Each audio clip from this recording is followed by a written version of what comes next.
दोस्तों स्वागत है आप सभी का। इस वीडियो में हम बात करेंगे आरआरबी एनटीपीसी के प्रीवियस ईयर के क्वेश्चंस के बारे में।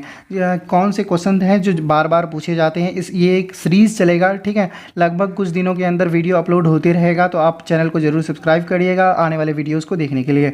तो सबसे पहला सवाल क्या है, मौलिक अधिकार का निलंबन कौन कर सकता है? तो इसका आंसर होगा ऑप्शन नंबर सी, राष्ट्रपति। राष्ट्रपति जो है मौलिक अधिकारों को हटा सकता है, ठीक है, निलंबन कर सकता है।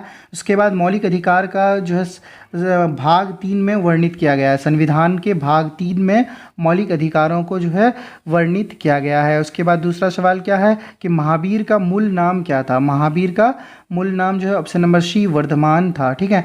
जैन परंपरा के अनुसार महावीर जो थे वो 24वें तीर्थकार थे। अगर आप इस वीडियो का जो है PDF फाइल डाउनलोड करना चाहते हैं तो नीचे डिस्क्रिप्शन बॉक्स पे मिल जाएगा आपको। ये जितने भी क्वेश्चंस बताए जा रहे हैं ये प्रीवियस ईयर के क्वेश्चंस पूछे गए हैं, ठीक है। उन सारे क्वेश्चंस को मैं एक जगह कलेक्ट करके PDF बना करके आपके लिए वीडियो बनाता हूँ, ठीक है।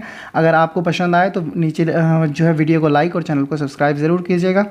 उसके बाद तीसरा सवाल क्या है कि मौर्य साम्राज्य में प्राचीन मुद्रा का क्या नाम था? तो इसका आंसर होगा ऑप्शन नंबर ए, पन। मौर्य साम्राज्य में जो है प्राचीन मुद्रा का नाम जो है पन था। उसके बाद मौर्य साम्राज्य की स्थापना चंद्रगुप्त मौर्य ने किया था, ठीक है। उसके बाद चौथा सवाल क्या है? चौथा सवाल है कि निम्नलिखित में से कौन जो है मौर्य वंश का शासक नहीं है? तो मौर्य वंश का शासक कौन कौन है? तो सबसे पहले चंद्रगुप्त मौर्य जो है मौर्य वंश का संस्थापक है। उसके बाद अशोक और बिंदुसार, ये तीनों जो है मौर्य वंश का जो है शासक था। उसके बाद अजातशत्रु जो है ये मौर्य वंश का शासक नहीं है। तो ये किसका शासक है? ये मगध का जो है राजा था, अजातशत्रु। उसके बाद पांचवा सवाल क्या है, कौटिल्य के अर्थशास्त्र में किस पहलू पर प्रकाश डाला गया है? कौटिल्य के द्वारा लिखा गया अर्थशास्त्र जो बुक है उसमें राजनीतिक नीतियों को जो है राजनीतिक नीतियों पर प्रकाश डाला गया है, क्योंकि उस समय जो है राजाओं का दौर हुआ करता था, तो वो अर्थशास्त्र लिखा था। तो उस अर्थशास्त्र में जो है राजनीति तत्व को जो है ज़्यादातर उस पर फोकस किया था कि राजाओं को किस तरह शासन करना चाहिए, उसकी प्रजाओं की कैसे देखभाल करनी चाहिए। इन सारी बातों को जो है इस पुस्तक में लिखा गया था। अगर आप जो है इसके बारे में ज़्यादा जानकारी चाहते हैं तो आप इस वीडियो को ज़रूर देखिए, यहाँ पर आपको बहुत डीप नॉलेज मिलेगा। उसके बाद अगला सवाल क्या है कि इतिहासकार VA स्मिथ जो है किससे प्रभावित होकर भारत का नेपोलियन कहकर उसको पुकारा था? तो इसका आंसर होगा option number D, Samudragupta. Samudragupta से प्रभावित होकर कौन? VA स्मिथ जो है समुद्रगुप्त को भारत का नेपोलियन कहा था। समुद्रगुप्त को भारत का नेपोलियन कहा। वो अपनी ज़िंदगी में जो है कभी जो है हारा नहीं था, कोई भी जो है जंग हारा नहीं था।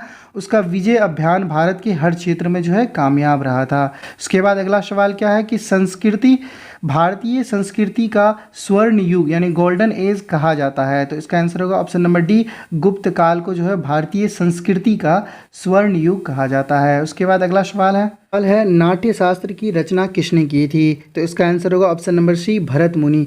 भरत मुनि ने जो है नाट्य शास्त्र की रचना की थी। उसके बाद अगला सवाल क्या है? लिंगराज मंदिर का नींव किसने डाली थी? लिंगराज मंदिर का नींव जो है किसने डाला था? इसका आंसर होगा option number A, Yayati Kesari ने जो है लिंगराज मंदिर का नींव डाला था, ठीक है। उसके बाद 10वां सवाल क्या है, दक्षिण अफ्रीकी यात्री इब्न बतूता किसके शासनकाल में भारत आया था? तो इसका आंसर होगा ऑप्शन नंबर सी, मोहम्मद बिन तुगलक के शासनकाल में जो है इब्न बतूता भारत आया था। अलबरूनी जो है ये मोहम्मद गजनवी के शासनकाल में भारत आया था। अलबरूनी के द्वारा जो एक पुस्तक लिखी गई है तहकीके हिंद, जिसको भारत की खोज भी कहा जाता है, ठीक है, किसके द्वारा लिखी गई है? अलबरूनी के द्वारा। और इब्न बतूता किसके शासनकाल में आया था? मोहम्मद बिन तुगलक। और अलबरूनी जो है मोहम्मद गजनवी के साथ आया था, ठीक है। उसके बाद अगला सवाल क्या, भारत में डाक व्यवस्था शुरू करने वाला ब्रिटिश गवर्नर जनरल कौन था? भारत में डाक व्यवस्था शुरू करने वाला ब्रिटिश जो है गवर्नर जनरल कौन था? तो लॉर्ड डलहौजी जो है ब्रिटिश गवर्नर जनरल था जो भारत में डाक व्यवस्था शुरू किया था। उसके बाद अगला सवाल क्या है, निम्नलिखित में से सिख गुरुओं का सही क्रम बताइए? तो इसका आंसर होगा ऑप्शन नंबर डी, सिख गुरुओं का क्रम कौन कौन सा है? तो सबसे पहला है अमरदास, रामदास, अर्जुन देव, तेग बहादुर, ठीक है। इस तरह जो है सिख गुरुओं का क्रम है। उसके बाद 13वां सवाल है, सुगोली का संधि जो है 1806 में हुआ था। पहले आपको ये याद रखना है कि सुगोली का संधि कब हुआ था? तो 1816 ईस्वी में हुआ था, ठीक है। इसे किसके बीच संपन्न हुआ था? तो इसका आंसर होगा option number A, east India company और नेपाल के बीच जो है सुगोली का संधि जो है हुआ था। उसके बाद 14वां सवाल क्या है? किस धर्म सुधारक की मृत्यु जो है बाहर हुई थी? बाहर देशों में किस धर्म सुधारक की मृत्यु हुई थी? तो इसका आंसर होगा option number B, Raja Rammohan Roy की मृत्यु जो है देश से बाहर में हुई थी। राजा राममोहन रॉय जो है किससे संबंधित है? तो सांस्कृतिक शिक्षा से संबंधित है। ये भी सवाल पूछे जाते हैं। आधुनिक भारत का जनक भी जो है राजा राममोहन रॉय को कहा जाता है। उसके बाद अगला सवाल है, 15वां सवाल क्या है कि राष्ट्रपति को जो है निम्नलिखित में से कौन जो है पद और गोपनीयता का जो है शपथ दिलाता है? राष्ट्रपति को कौन जो है उसकी पद का जो है शपथ कौन दिलाता है? तो इसका आंसर होगा ऑप्शन नंबर ए, भारत के मुख्य न्यायाधीश। भारत के मुख्य न्यायाधीश जो हैं वो भारत के राष्ट्रपति को जो है शपथ दिलाता है, ठीक है। उसके बाद अगला सवाल क्या है? निम्नलिखित में से कौन से व्यक्ति जो है स्वतंत्र भारत का प्रथम गृह मंत्री के रूप में कार्य किया था? तो इसका आंसर होगा option number D, Sardar Vallabh भाई पटेल। सरदार वल्लभ भाई पटेल जो है भारत के सर्वप्रथम जो है गृह मंत्री के रूप में कार्य किया था। स्वतंत्र भारत के सबसे प्रथम जो है गृह मंत्री कौन था? तो सरदार वल्लभ भाई पटेल, ठीक है। उसके बाद अगला सवाल क्या है? भारत में न्यायपालिका है, तो भारत की न्यायपालिका कैसा है? ठीक है, तो इसका आंसर होगा ऑप्शन नंबर ए, स्वतंत्र। भारत की न्यायपालिका जो है पूरी तरह से स्वतंत्र है।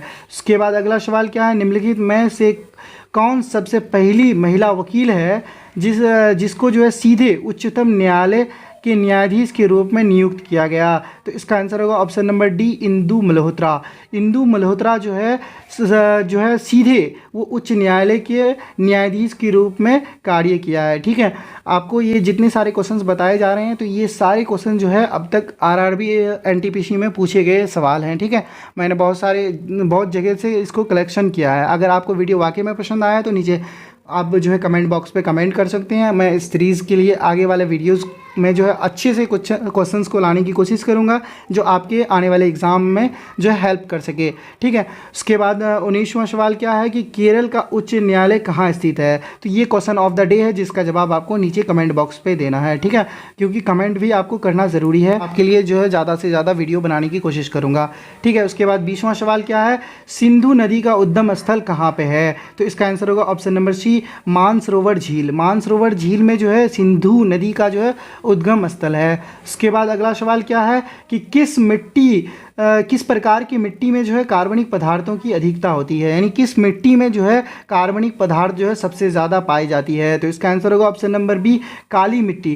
काली मिट्टी में जो है कार्बनिक पदार्थ सबसे ज़्यादा पाई जाती है। अब बात हो रही है मिट्टी की, तो सबसे पहले हम मिट्टी के प्रकार को देख लेते हैं।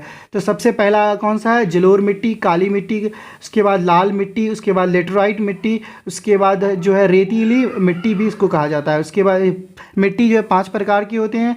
उसके बाद और कुछ आपको पॉइंट बता देते हैं। जलोढ़, काली, लाल और पीली जो मिट्टी है इसमें पोटास और चूने की मात्रा जो है अधिक पाई जाती है, और परंतु इसमें जो है फास्फोरिक एसिड, नाइट्रोजन और ह्यूमस की कमी होती है, ठीक है।